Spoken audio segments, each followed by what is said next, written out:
As I rummaged through the old furniture in the front of the dumpster, I couldn't believe it was already 6 months since I first came to live on the street. Before I get ahead of myself, let me take you back a bit. Trust me, you won't want to miss this crazy story.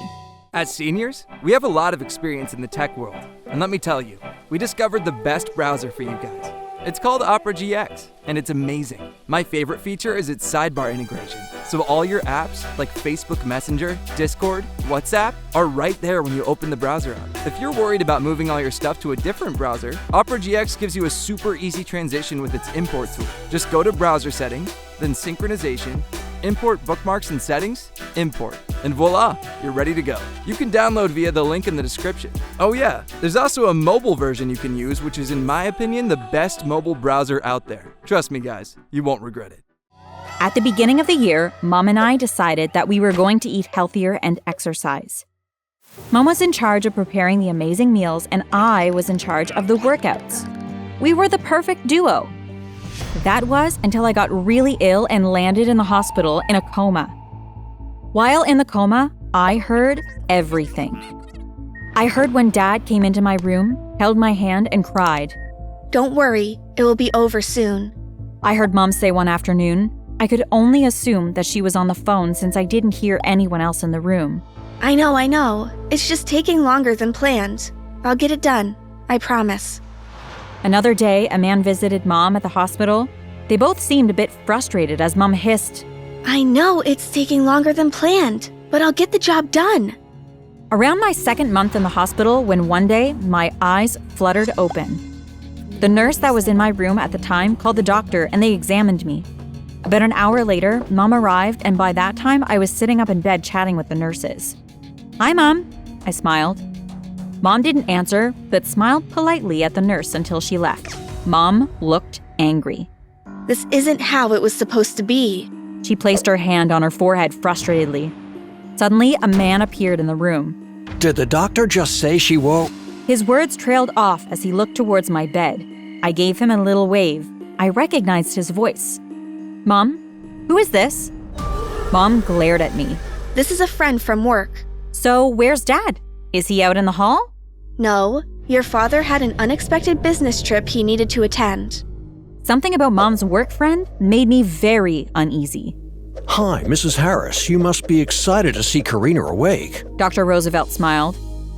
Dr. Roosevelt filled Mom in on my assessment that was complete before she arrived.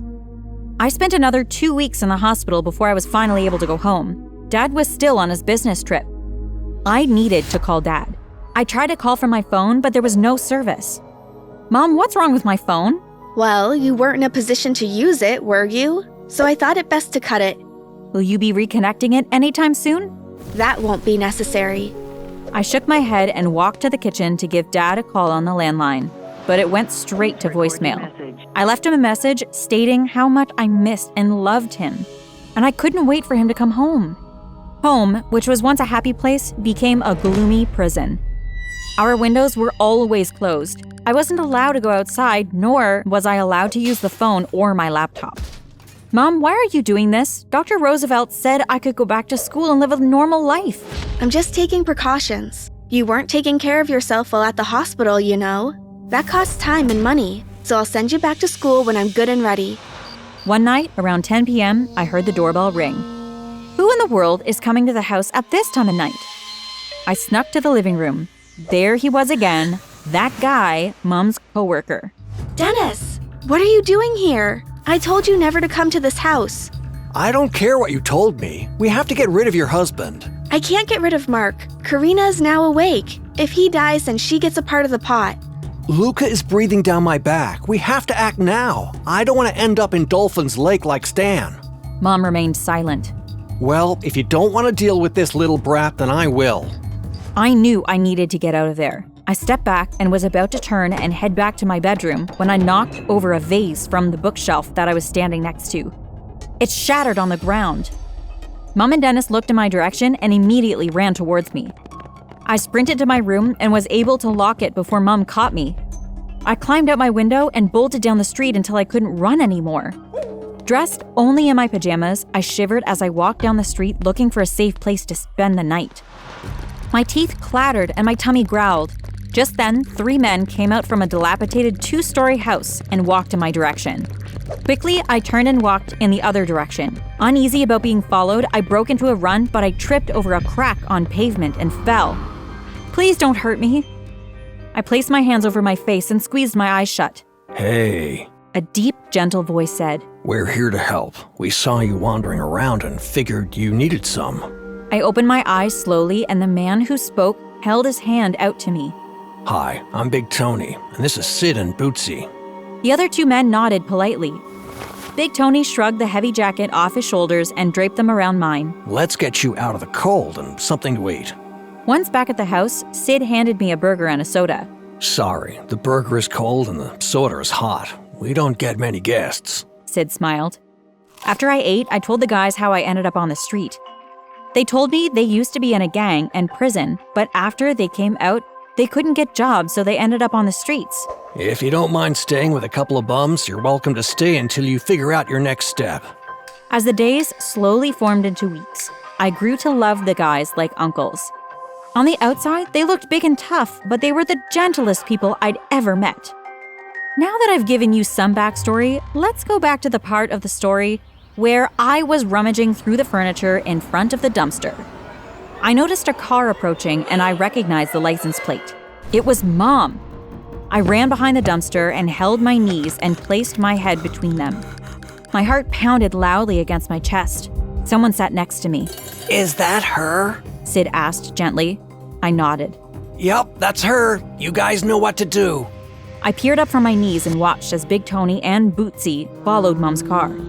As soon as the car disappeared, I turned to Sid. Can we go home, please? Sure, let's go. Sid held out his hand and helped me to my feet.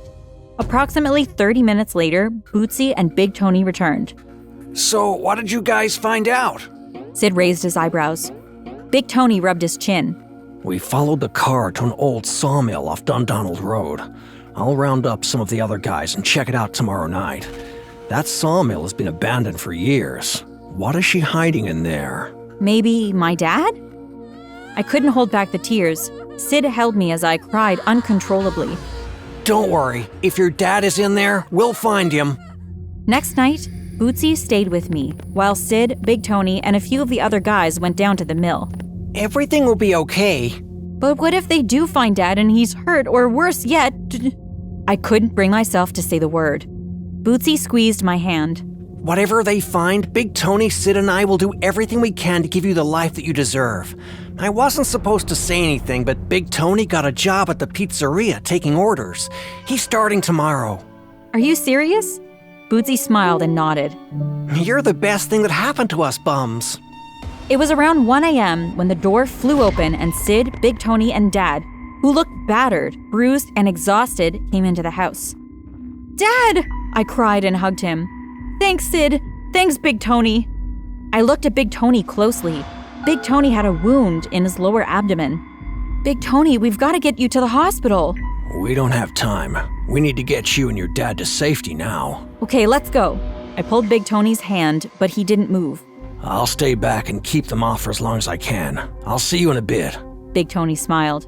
Tears filled my eyes. "I love you, Big Tony." I hugged him. I love you too. I'll stay and help. Sid nodded in Big Tony's direction. I hugged Sid quickly. You guys need to go. Dad and I followed Bootsy to a manhole at the back of the building that led to the drains below the pavement. Bootsy removed the cover and I jumped into the hole, then Dad, then Bootsy made his way down. He had just covered the manhole when loud explosions ran out. "Bootsy, do you know how to get to Cleaver Woods?" He nodded. We followed him quickly through the drains. Once we were in the open, Dad led us to a hut on the estate. While Bootsy and I talked, Dad called his lawyer, Errol, and gave him directions. Dad hung up and looked at us. Errol said to wait here. He's on his way. He wanted to chat with me first before we got the police involved. About an hour later, Dad heard a knock on the door and went to open it. Hey, Errol. I'm so sorry, Dave. Be quiet. I heard a third voice. It was Dennis.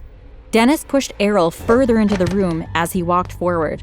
Now your good friend signed all the necessary paperwork for your estate, which means we no longer need any of you. Dad placed me behind him protectively. This will be your tomb. Which one of you wants to go first? How about you, big man?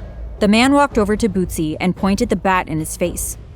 I placed my hands on my ears and squeezed my eyes shut. I heard a loud smack and I screamed. I opened my eyes to see the man on the ground, and behind him was Sid. Sid!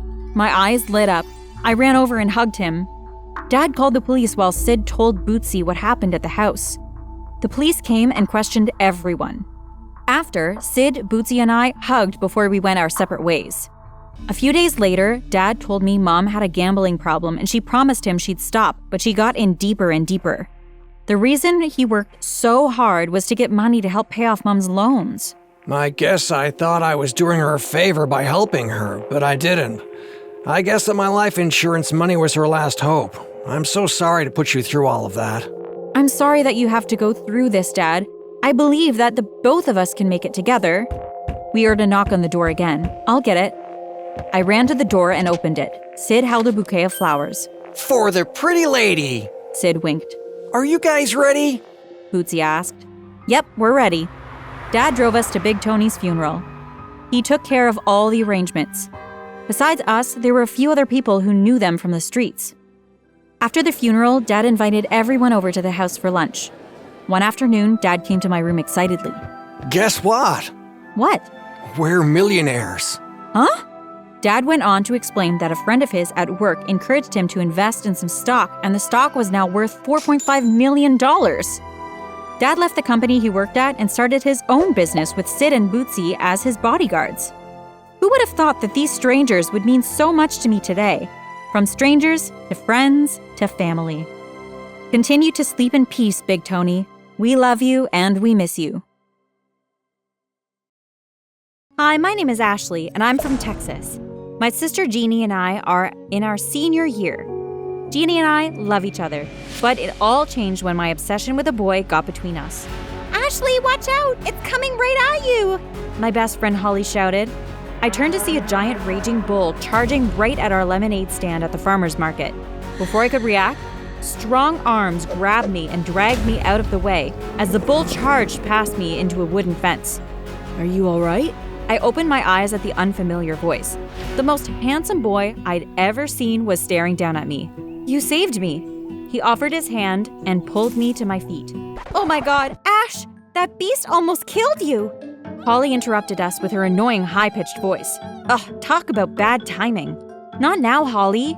Couldn't she see I was talking to my Prince Charming? I turned to continue my conversation with him, but he was gone. I walked around the market, hoping to bump into him, but I never saw him again. A few days later, I left for summer camp, but I never forgot my mystery savior. Who was he? Want to know what happened and if I finally found him? Keep watching. When I got home from summer camp, Jeannie wouldn't shut up about her new boyfriend, Mark. She said that he was new in town and would be transferring to our school that year. We were getting off the school bus when she pointed at a fancy sports car in the parking lot. Look, there he is. The car door opened and you wouldn't believe who walked out. It was my Prince Charming. I dropped all my books and ran towards him. I threw my arms around him and almost tackled him to the ground.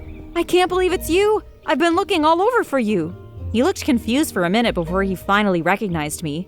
You're the girl from the market. Yes, my name is Ashley, and yours? Ashley? Mark? What's happening here? Did Jeannie just call him Mark?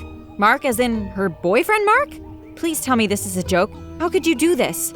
Do what? As if you don't know. Mark is the guy I've been talking about all summer. You stole him from me. I'm sorry, what's going on? Ever since you saved me from that crazy bull, I haven't stopped thinking about you. I looked everywhere for you, but somehow Jeannie found you first and made you her boyfriend. Ashley, I had no idea Mark was the same guy you've been looking for. You have to believe me. Obviously, you have to break up with him. Wait, what? Why? Because knowing you're with him hurts my feelings. What about my feelings? I like him, you know, but I like him too. Don't be ridiculous, you barely know him. I've been with him all summer. We were making a scene, but I was too angry to care.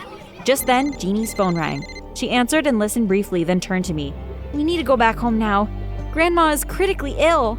Our grandma lived with us. She'd been in and out of hospital for months, and we knew she didn't have much time. We arrived home and went straight to her room. Grandma, can you hear me? It's me, Jeannie. Although she didn't open her eyes, she lifted her bony hand and touched Jeannie's face. Oh, Jeannie, you always were my favorite grandchild. I have something for you. Please check under the bed. I was hurt. Why wasn't I her favorite grandchild? Jeannie knelt next to the bed and pulled out a metal box. She opened it and took out a tiny glass bottle with brown liquid inside it. Grandma, what's this? Many years ago, a witch put a curse on all the women in our family, born and unborn. She cursed us to never find true love. Grandma coughed for a few seconds, then continued.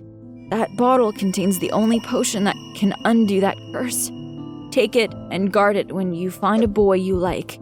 Drink it, then kiss him. He will have eyes only for you. But what about me? Don't you have a potion for me too? Grandma didn't respond. She looked like she was fast asleep. But how? She was just talking a minute ago. I grabbed Grandma and started to shake her. Ashley, stop! You're hurting her! I was enraged. I knew Jeannie was going to use that potion on Mark. It's not fair! It's not fair! But I was too late. Grandma had already passed. A few days after Grandma's funeral, I was in my room when I saw something through my window. It was Jeannie, and she was climbing the huge tree in our backyard. Was she insane? I ran outside, and when I got to the tree, Jeannie was already high up on one of its branches. What on earth are you doing? I must have startled her because she slipped and almost came tumbling down. She gripped the tree branch, steadying herself. I was still looking up at her when something fell and hit my face. Ouch, did you just throw a rock at me? I'm on a tree. Where could I get a rock up here?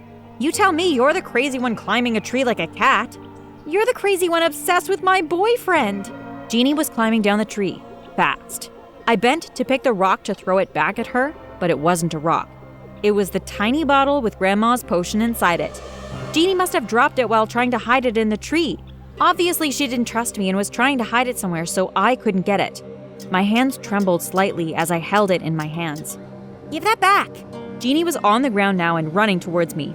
This was it. I opened the bottle, closed my eyes, and gulped down the disgusting liquid. It tasted horrible, but I didn't care. I'd drink anything, including dirty dishwater, if it meant Mark would love me forever. No! Jeannie dived and snatched the bottle from my hands, but it was too late. She stared at the empty bottle and fell to her knees, sobbing. When the school bus arrived a few minutes later, I ran and got on it. I had a boy to kiss and make mine forever. I stood nervously in the school parking lot waiting for Mark. The moment I saw him getting out of his fancy car, I walked to him, put my arms around him, and kissed him. Ashley? Just then, we heard tires screeching. Mom's car was approaching us fast. It stopped right in front of us, missing us by a few inches. Jeannie stepped out, looking like she was ready to explode. You kissed him, didn't you? Jeannie pointed an accusing finger at me. There was no use lying now. So what if I did? It's too late. Mark is mine forever. You're so evil! Jeannie started to attack me, but what Mark said next scared us both. Help me, please! I can't see! Jeannie rushed to his side and waved a hand in front of his eyes. Oh my god, Ashley, you blinded him! What are you talking about? Mark turned to me and looked directly at me. I don't understand. I can see you, Ashley, but I can't see Jeannie. What was going on? He will have eyes for only you. Huh? That's what Grandma said when she gave me that potion, remember? In fact, those were her final words. I thought that meant he'd love only me. I never expected it to mean he'd become blind to everyone else, literally. This was certainly not what I signed up for. I took a few steps back from Mark. I'm sorry, I have to go. Please don't leave me, my sweet Ashley. Why was he talking like that? You're the only one I see.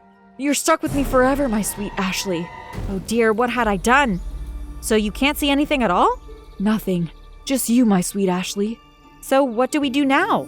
You stay with me, of course. You and I can never be apart. What about school? You will pick me up every day. But how will you read and write? You'll do it for me, of course. We'll be together forever. I was stuck with him all day. I wrote all his notes and carried his books to all his classes. I didn't know how much longer I could take it. Jeannie was ignoring me, and the one time I managed to talk to her, she called me selfish and evil. I drove him home. His parents were away, so he asked me to make dinner for him and walk his dog Peggy. It was getting late, so I told Mark I needed to leave, but he wouldn't let me go. You can't leave me in this big house. What if I need something? Who will get it for me? I called Jeannie and told her I'd be sleeping over at Mark's. She said, fine, then hung up on me. Mark and I settled on the couch. I put on a movie, but of course, he couldn't see it.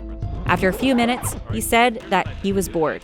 Please stop watching the movie and entertain me. I was about to protest, but I remembered that it was my fault he couldn't see the movie. Sure, tell me what you need me to do. Well, since Peggy is asleep, I need you to bark like her. Surely he was joking. Are you serious? Yes, Peggy's bark always soothes me. I need that right now. Being blind is really stressful, you know? Again, I felt really guilty, so guess what I did? I started to bark like Mark's dog. I thought I saw Mark trying not to laugh, but he hid his face quickly. He made me bark for an hour. The following morning, getting Mark ready for school was so difficult. I made him breakfast, then he made me feed it to him. Then he asked me to clean the kitchen and his room. He also had a mountain of laundry, and he requested I do that too. By the time we got to school, I was exhausted. We walked into class, me looking like I hadn't slept in days, and Mark as handsome and clean as ever. He wore dark glasses, and that attracted a lot of curious glances. We were in history class when the door burst open and a woman ran straight to Mark. She hugged him tightly and started to cry so loudly. Oh my God, Mark, what happened? The principal just called us. You're blind? Why didn't you tell us? It's fine, Mom. Ashley is taking care of me. Come, I'm taking you to the hospital now. She took his hand and pulled him to his feet. I don't need a hospital, Mom. I don't want to see anyone but Ashley for the rest of my life. I love her and she loves me. Okay, that was enough. Well, about that, I'm not sure I love you, Mark. I thought I did, but I don't think I can do this. Sorry. But you blinded me. I looked around and saw the shock on everyone's face. I didn't mean to. I confessed to everything I did. From Grandma's tale to drinking the potion to kissing Mark so he could be mine and not Jeannie's. You selfish girl. My son is blind because of you. I'll gouge your eyes out. Mark's mom pounced on me. Mr. Clark, our history teacher, rushed to my aid and dragged her off me. That's when I heard it. Uncontrollable and hysterical laughter. I turned to see Mark laughing so hard he was literally rolling on the floor. And guess who else was laughing? Jeannie! I can't believe you fell for it! I don't understand. What's so funny? There's no such thing as a love potion. Grandma had dementia, and most of what she said made no sense. Whatever you drank was some herb she boiled years ago for her tummy problems. I watched as Mark took off his glasses. He was not blind. I was going to kill them both. You lied to me? Do you know the things he made me do for him? He made me bark like a dog. The whole class burst out laughing. Even Mr. Clark laughed. I hid my face in embarrassment. Well, this has been quite entertaining, but we need to get back to our seats now. Mrs. Perez, I'm sorry your son scared you. Kids are like that sometimes. Please go home. Your son is fine. Mark's mom smiled with relief and left. I went back to my seat and was overcome with sadness. Am I ever going to find a boyfriend like my sister has? I guess I'll have to wait and see. As for Mark, I'm done fighting for him. Hi, my name is Shanice, and I'm from a little town in Egypt. I never expected my life to become so crazy. Before I continue, like this video and subscribe to our channel. While growing up, I was an only child to an army dad and housewife. We moved around quite a lot because of Dad's job. When I was in 2nd grade, Mom left for the supermarket and never returned. But I always prayed she'd come back because a girl needs her mother. Then one day during summer vacation, all that changed because of her. Dad walked into the house with the brunette on his arm. Shanice, I'd like you to meet my wife, Gabby. Your what? Dad, how could you bring some stranger to live with us? Did you ever consider how I'd feel about this? I stormed to my bedroom and slammed the door. Over the next few days, Dad applied for permanent residence and enrolled me in some stupid preppy private school. I was stuck. I'd never been in a place for more than 6 months, and I felt my anxiety grow. This was all Gabby's fault, and I needed to get rid of her. One night, I snuck into their bedroom and changed the time of their alarm clock. This made Gabby late for an appointment meeting, and she lost a client. Another time, I placed a hair remover in Gabby's shampoo, and my favorite was adding dead worms to the top of Gabby's cake. The oven smelled like burning fat for days.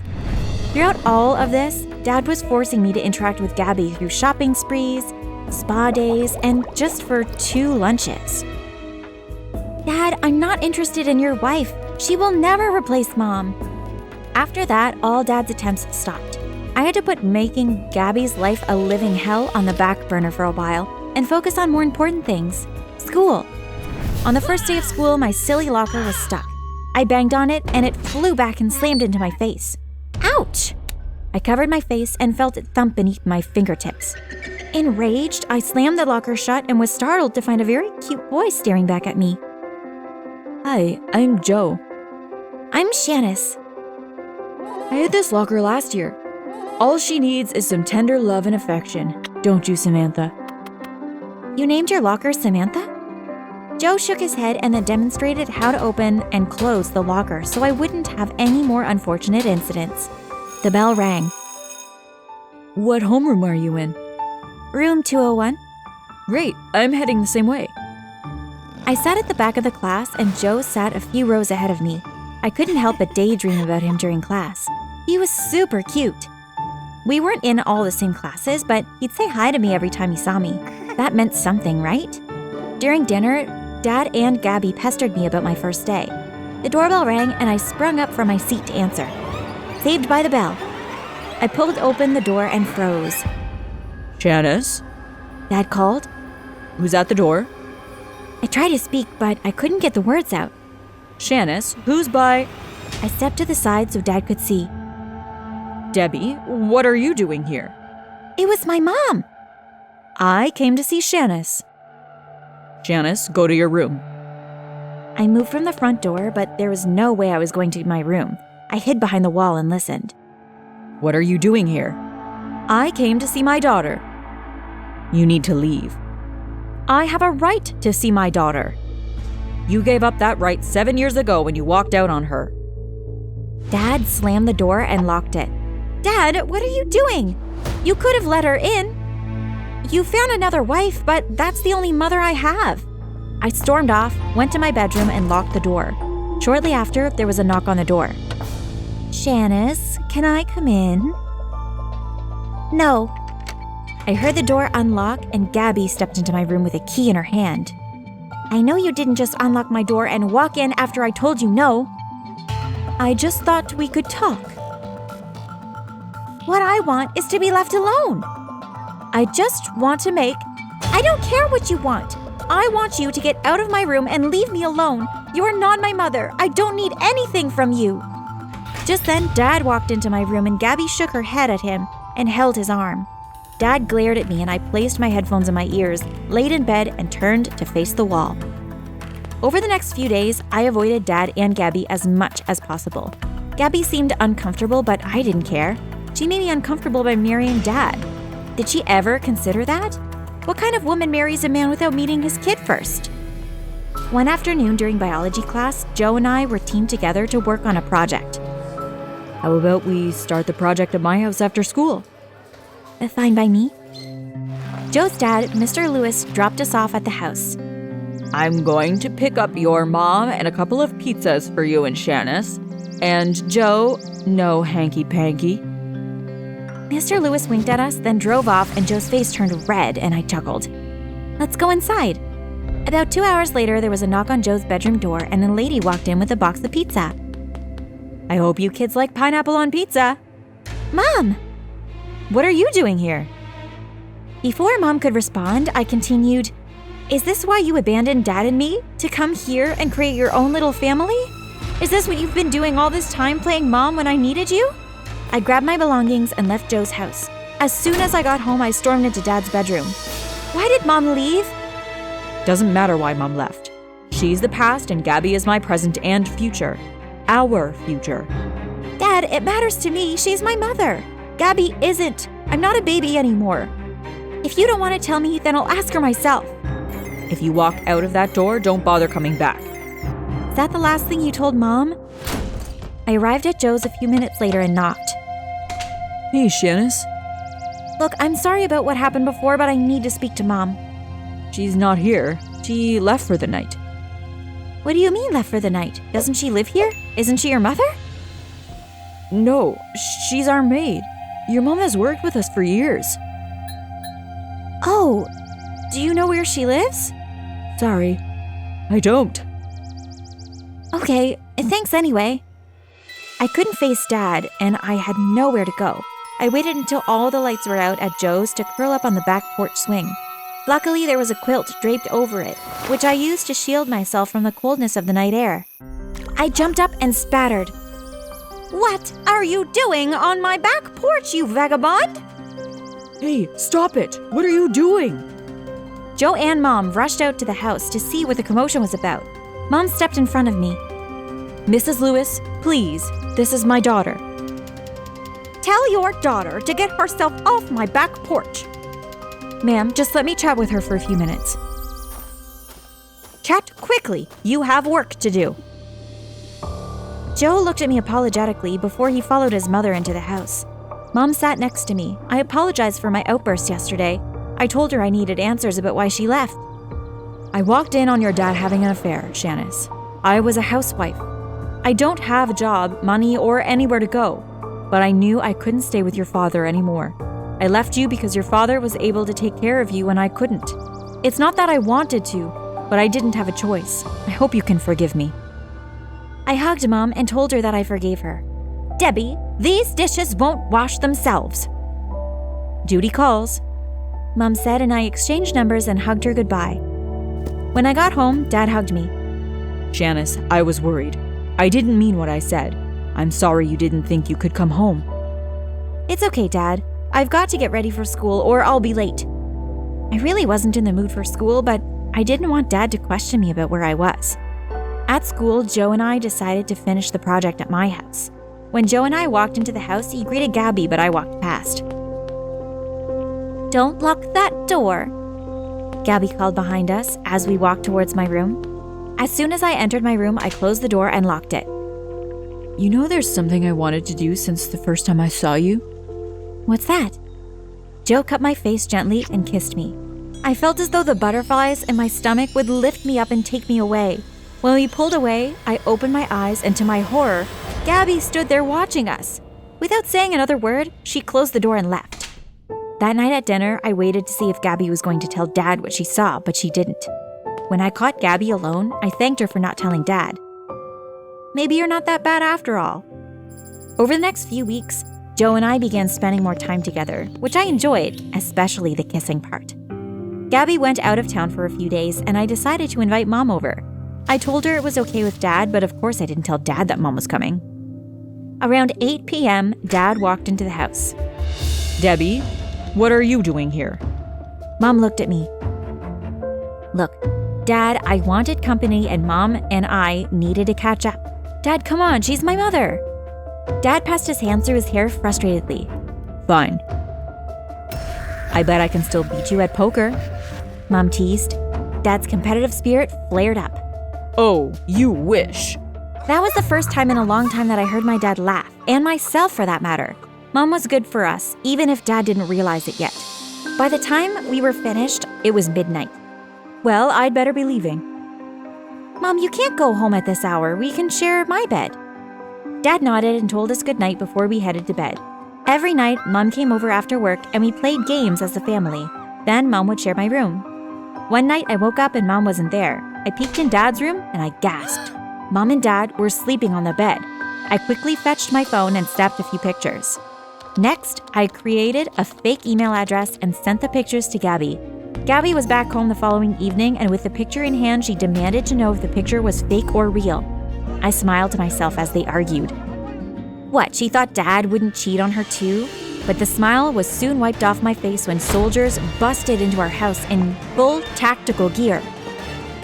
"Major Dean, you are under arrest." "What? What am I under arrest for?" "Did you or did you not visit your ex-wife today?" Dad looked at Gabby, then me. "Yes, I did, but what is that?" "Brian!" "You were the last person to see her alive." "Alive? What do you mean alive?" My heart pounded as tears rolled down my cheeks. "Shanice, this is a mistake. I'd never hurt your mother." Gabby held me as they dragged Dad away. "Don't worry, Shanice. There must be some mistake." I fell asleep in Gabby's arms that night, but I woke up when I felt a pinch between my toes. Gabby stood at the foot of the bed with a tranquilizer in her hand and a sinister smile on her face. "Hi, Shanice. Still missing Mommy? I tried to move, but I was paralyzed. I guess now it's as good as any time to confess. You see, your dad was a jerk in high school, and he made my life miserable. For 4 years, he and his jerk friends called me Flabby Gabby. I ain't so flabby now, am I? My eyes drooped, and she sat next to me and leaned in. I killed your mother.